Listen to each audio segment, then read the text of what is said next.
As you heard, my name is Christian. Currently, I'm working as a software engineer in the Qt company, which one of the companies that support the Qt project. Maybe you heard about it. Later, I will have one slide explaining the motivation behind this talk and why I'm talking about C++ and Python. So first of all, don't worry about the examples or the slides or whatever. Just go to that GitHub repository. There is a link to the slides, and you can get all the source code. Oh my God, I feel like a star. Everyone taking pictures. Like, stop it. As you can check it out. I mean, at the end of the talk also is my GitHub username, so you can check it out. It's called Unleash CPP. Okay, so first of all, the Qt project in general is a C++ framework, huge framework, and with starting to do some Python stuff, you need to have the mandatory comparison between two languages. First of all, we know that both languages are general purpose. Also, you have multi-paradigm. You can do many things with them. And then we start to notice some difference that I'm pretty sure that most of you are aware of. Dynamically type, statically type, compile, interpret, and then memory management, and about also code reliability. So I know this is kind of if we have, just raise your hands, who is currently writing C or C++ code? Okay, good. So I felt your pain too. So I know that sometimes C++ could be complicated, but it's just want to show you that it's not, and you can even make things in Python better. So first of all, everyone knows that Python is beautiful. I remember the first time that I typed that on a console when I was studying computer science, and it was, wow, everything works. But if you think about it, I mean, C++ is not so different, right? I mean, you can write something that maybe you need to run an external compiler or something, but you achieve the same thing, right? So, okay, after all, C++ is simple. It's not, because then you have things like metaprogramming, and you start, templates over templates, and this is one of the reasons that people get scared of C++. But C++ is not so ugly, and this is some extreme cases of people with a lot of time, a lot of effort, and try to do these complicated things, like a compile time if. But let's go about one of the goodies, a couple of goodies that C++ and the latest standards, being 11 on, has. I mean, if you're familiar with C or C++, now there is this amazing auto type that kind of detects the variable that you have, which is kind of a similar, like a more dynamic language, but not. You can even use some functions to get the declarative time of a different variable to declare another one and stuff. And then again, we have the for loops that with the time it has been improved. I mean, this is kind of the more dumb old version that we have in C++ to kind of like go in a vector. I know that you can do also with an iterator too, but it's kind of like going element by element, but it's too complicated. So then you can do more fancy things like this. And if you remember the author one, then you can kind of go like, which is not so complicated to understand. Also, if you're a fan of Python lambdas, you can now also do it in C++ with the latest standards and so on and so forth. And you can have this for each handling a nice lambda there to just summing up some values. But the most interesting things about C++ are coming, in my opinion, in C++ 20, which is, I don't know, I have this relationship with love and hate with C++ 20. There are some things that are really nice and some things that I have no idea why people is doing it. But one of the things that I like is this one. So you have this this type of ranges that you can use now. And if you see the for, the kind of like the type of the for there is kind of similar that you can have there. So after all, I mean, it's not so crazy different, right? The same with a more example. I mean, I know that the smart way maybe is the first line that is commented out, but you can write the function maybe like the second line that you see there, which is also quite similar to what you can achieve in C++ 20. So after all, I mean, it's just adding some semicolons at the end, right? So the idea is that now it's not about like which language is best, but how to make both languages to improve each other and try to collaborate in a more efficient way. So I want to propose now a new language that is called, no, it's not. But I'll just talk into extending Python with C++. And for this, we will go through a couple of examples, really simple ones. And the first of, who here didn't know before the conference that Python was written in C? We had some? Okay, we had some people. Okay. So this is something that also was kind of shocking to me because I thought that it was some black magic assembly stuff, but it was written in C. So if you learn some C, you could understand it. And then you could understand other things, like this joke, for example. I know that is really bad, but it's the only joke that I have on the slides, but so I'm really sorry, but I needed to do it. So let's take a look at how we can create an amazing module based in pure CPython. And okay, let's go for it. So the first thing that you need to know is that you just need a C file. And we will go through these examples with the most simple thing that I would think. There was a hello world function that just returns the char star or string or whatever. So I hope that everyone can read. If you don't know C or C++, it's kind of that you get the idea. It's kind of a function declaration that returns some message, which is hello EuroPython 2019. Okay? So for building in C++, I will just sum out. Don't be afraid. Just to show you. So that's all the code that we require to create a new Python module written in CPython, which one function that is just printing hello world. It's not so scary, right? I mean, I need to confess, the first time that I started to play around with this, I was just copying all these weird structure that you have around, that all these writers are null, null, zero, and other things. You just copy some stuff and it works.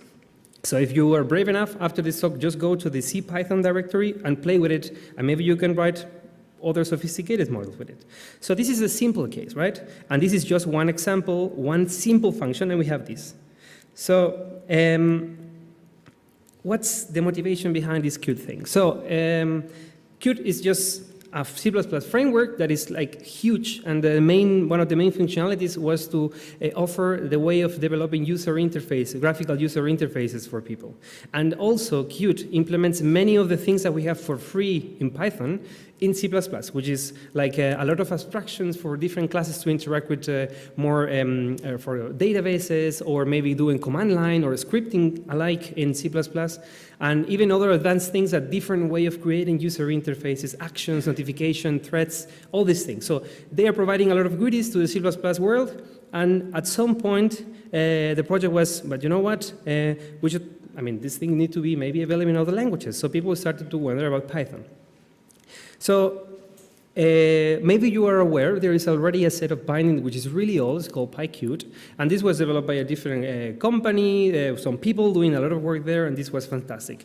And in the Qt project, they wanted to kind of have an official adoption of these things, so they decided, maybe we can create a new set of bindings and just put it there and see. It's an open market, so people can decide what to choose. At the moment, they are at the same level. One is really old, and there's a lot of examples and tutorials. But the Qt project at that point had a couple of options to do this with this huge C++ framework. So they could write raw CPython, they could write Swig, maybe you heard about Swig, or they could use BoostPython. So if you take a look at the Swig implementation, so with Swig, we just for you to believe me, we have here our difficult function to understand. And the only things that we need to do for this week is just to create an interface. So this interface is in an I file that also nothing really scary or something at the moment. So we have a couple of instructions to build it. We run Swig, and then we compile some stuff, and then we can just use a normal, simple import the module and execute it. And then we have the message. Nothing too fancy. With BoostPython, it's kind of a similar story. We go there again, we have this simple CPP file with our function there, and then we just need to define BoostPython module, the name, the namespace, and then we define the function. Nothing too scary at the moment, right? So this was looking at a really nice solution, right? We were achieving the same thing, but the problem lied that many things that we do in C++ need to be specially treated inside Python. For example, ownership of objects. If you are wrapping an interface that is in C++, who owns the objects? Some cases will be Python, some cases will be C++. So you need to deal with all these things. Okay, so the option that at that time the developer had was, okay, this just one of the generator, and we can maybe modify the wrapper generated code. So let's take a look of the code that Swig generates. So just for you to have an idea. So this is kind of the code that generates, and I will start to go down. We are in 2%, 3%. Okay, I will just page down, 4, 5, 7, 2. So I understand it. It's a little bit too much with this small function, right? So, okay, that's over. And there is kind of a motivation to say, okay, I know that they need to set up many things to get for granted and to automate many processes, and it's a really smart solution. But if you want to modify this file, it will be unbearable. I mean, you cannot do it. So there was a lot of motivation behind this CPython and Swig and Boost Python. I don't have the source code from the Boost Python here, but the shared library is roughly the same size, so you can imagine that there are a lot of black magic there. So what did they say? Okay, they started the development of this new tool based in Boost. At the moment, they said, no, it's too heavy, let's write our own thing. Okay, everything was released properly, then there was the project to continue the development, and the good news was that last year officially was released this new set of bindings of Qt in Python. And then the name of the new project was called Qt for Python. So maybe you heard about this, or PySide 2. It was this, all this story behind. But okay, this is just a story, but what was the important part, at least in my opinion? How do we do it? So this tool that you see here in the center called Jiboken 2 is kind of like the response for writing our own code generator tool to expose all this huge C++ framework to Python. So there is a module inside that it kind of extracts all the API information from Qt. It's based in Clang, of course. If you want to do smart things in C++, you need to use Clang. Then we have a support type system, which is nothing else than an XML file. Then you can, wait. Something is being weird, an XML file where you can define all these things that I told you about ownership, or for example, what do we do if a function has a void star argument in Python? We need to have a special or type or treatment or do some casting or something around. So this tool grabs this type system, the information from the framework, and generates some wrapper, the one that you saw from Swig, but of course more reduced, and it makes more sense and it's more clean, in my opinion. And then with this, we can just compile it and have the same Python module that we had. So this tool is called Jiboken. The documentation is there, and I don't know what is happening. I'm not doing anything, and the slides are coming. Okay, so the Japanese kanji doesn't mean anything. If we have some Japanese speaker there, here it's just 3 words that make no sense. But let's take a look of the Jiboken thing. Okay. So again, we will go first for you to believe me that we have here the implementation, and we are like cheating a little bit because of course we are working with strings from the standard library. Then we define a complex header for this, which is just that. And for this type system that I just told you, is nothing else than this. So we have HTML. We said this will be a package called simple. It will have a primitive type. There's a string from standard library and a hello function. After all the compiling and stuff, we will get something like this. Let's go to Bill. And it's inside simple, and here you have the module wrapper. I will zoom out just for you to show that I'm not lying. It's long, but it's not so long as the other one. So here you have it. I don't expect you to read the code. I just want to show you the magnitude of the code. So at least this is being code automatically generated, calling this C++ function, and exposing everything with CPython to be able to use it from Python. So it's way shorter than the option that we had. And of course, this translates into having more lightweight shared libraries, and you can achieve the same things. So there are other nice options out there, and for this, I kind of tend to recommend people to take a look of all the solutions that you have out there, because it's unfair to say, yeah, this is the best solution. No, it's not. I mean, there are many things that you can complement to each other. I don't know if you have the chance or maybe know one of these ones. The last one, for example, is the one that the other set of binding called PyQt uses, which is called zip.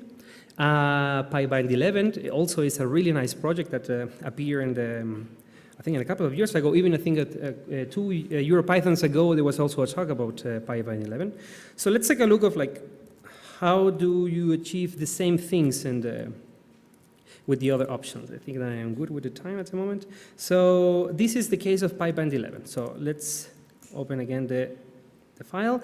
If you see, the motivation here is clearly from Boost Python. I mean, it's again a kind of a macro that kind of defines a module. Then you have the definition of the function, some documentation, and so on and so forth.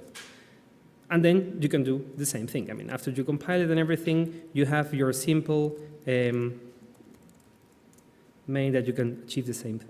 So it's kind of like same idea as Boost Python, but they are doing way more things, and there is a lot of nice support there that I encourage you to check it out. CFF5. Well, this is, again, not really fair comparison because CFF5, we had some talks already that we explained about this thing.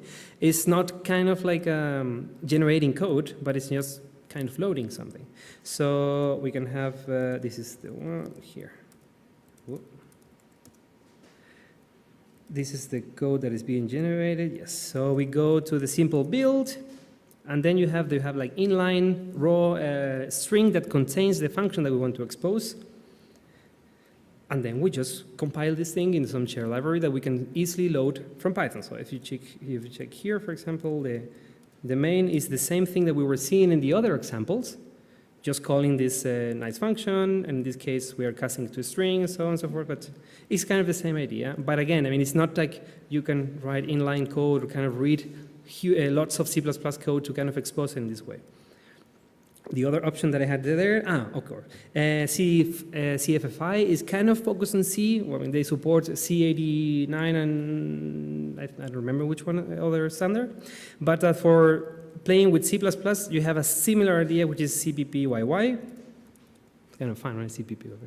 And then it's kind of the same idea. So you declare everything like in a string, and then they have this declaration that you can use this from the GBL. Again, same idea and nothing too scary. And the last one is kind of similar. It was a zip that I showed you, the one that is using the PyQt bindings. I will just show you. This is just the. So yeah, here you have the simple, again, same idea, but the only difference that they require to define a zip file. And it's nothing like else at this. I mean, it's quite simple. I mean, you just need to define a module, and then you have some include, and then the signature of the function. So there are many options out there to achieve the same thing, right? But what's the idea of doing this, right? I have been having some conversation with people sometimes that they say, yeah, but I mean, I use Python for everything. I mean, you don't need C++. And they say, okay, what do you use? No, I do everything with NumPy because it's amazing and it's fast and it's Python, you know? And then it's like, yeah, I mean, you know, it's written in C++. No, it's not. So, okay, there's even some people that is not aware that many of the popular libraries out there are using C++ or C. So in this case, you have a case of NumPy. I just download the source code. The first line is all the Python files that you have that are not test, and then you have the C files there, which is 96, which is still a lot of things that they are doing. And if you want to maybe refer to a more modern module, the case of PyTorch is a little bit more extreme. Then if you look there, we have, this is wrong. So here, we have 547 C++ files inside the PyTorch, because of course it's based in Torch, and Torch is C++, so everything is C++ inside. So it's kind of a nice motivation of using all these tools to start to write things to improve the Python. We are all here, so if we know C or C++, we kind of have some responsibility in our hands to improve things. And one of the examples that, just out of curiosity, and please don't blame me about the things that I will show you, is that simple case. I was helping someone that I was listing some files in Python and getting all, you know, different absolute path. And what do you use there? Glob, right? When you use glob. Or if you are a more like up-to-date person, you use the path leaf, and then also you have the glob access there. So for this, you know the deal. I mean, writing glob is things are kind of simple. This is a hard-coded thing just to play with the recursion thing, but you know, import glob, and then you need to double stars there and specify if it's recursive. No. The same way with path leaf is kind of the same idea, right? And then I thought, I mean, let's look at the implementation and see if we can kind of do something smarter in C++. So the first thing that came to my mind is that in C++ 17, maybe you know, there is a new adoption in the C++ standard, which is the module called file system. This is based in the Boost file system. So I thought, okay, I will just copy-paste the Hello World example there, and I will put the file system call to list directories. So again, same idea. I just replace all the simple and hello, and the only difference is this. If there is any CPython core developer in the audience, please forgive my CPython, but this is just to show how simple we can achieve things. Of course, it's just unsafe. There's memory leaks there because when you append, that increase the ref counts, and I'm not taking care of anything, but just taking one argument, which is the recursive, to see true or false, and create an empty list, and then just doing some dumb appends. So the magic here from the C++ side is that I'm using the file system module, I am using C++ 17, and there is luckily some directory iterator that you can kind of do recursively or not. And that's it. I mean, if you don't know CPython, you just need to, this is just a function that will take here some arguments, we create an empty list, and then if it's recursive enough, we are appending, well, you know how append works, some stuff, and then we are returning this list. Nothing else. So I thought, okay, let's see how this thing was working. And then I wrote a really, really simple Bash script because, yeah, I was growing up with Bash. And I thought I will just have this scenario when I have 1,000 directories with 1,000 files inside of each, empty files, and I just to list them. So I just create a shell script to measure this. As you can see here, the glove, the non-recursive option, which is just listing the directories inside this fake environment, is 0.05. I was not expecting glove to take so long, but I think that it should be something around 20-something seconds. I mean, in the meantime, I can tell you that I was afraid that maybe I was using user bean time, and maybe it's not the proper way of doing it. So, okay, there you have it. Recursive 33 seconds. We're talking about all these files. Then I tried a padlib. Again, it was a little bit more, was slower than the glob file. Then the other case is the recursive way. It will be roughly, I guess, at the same, if I'm not wrong. I should have this prepared. Okay, there you have it, 20 seconds. And then the fast glob implementation that I have there, it's less than a second. I mean, I know I'm not taking care of cache or, you know, I don't know, releasing the GL to use parallel computer or something fancy, just the simplest thing that you can think. And then you have it. I mean, and then I thought maybe it's the time thing, I'm doing it wrong, so let's do the same performance in Python with, you know, the time module or something. And after all the tries, it was more or less the same result. And it's not like I want to say, yeah, this should be the new glove, but this is how easy you can improve things there. And maybe you are thinking in the next NumPy, the next Pandas, the next PyTorch or something like that. Well, I will not wait for the results there, but it's roughly the same, believe me. So yeah, this is a summary. It's okay if you cannot read everything because you can check the slides afterwards about the version that you can use, the licenses, the compatibility with Python. Here I just want to highlight Shiboken, the thing that I'm working with, and also zip because there is something that is called Stable ABI. Maybe you heard about it? Yes? Yes? Stable ABI? Good. So this is just for developers to release wheels that are compatible with Python 3.5 onwards. And I don't need to have different wheels with different Python versions. So this is really tricky. It's just the way that you create objects are a more dynamic way, but it's really hard, and it's implemented in those two options. So there you can have information from the PySat project. You can find me here also. You can check my social networks and all the information, and you can just type make. I add some make files there just for you to know the process of building all these wrappers so you can start playing around today about it.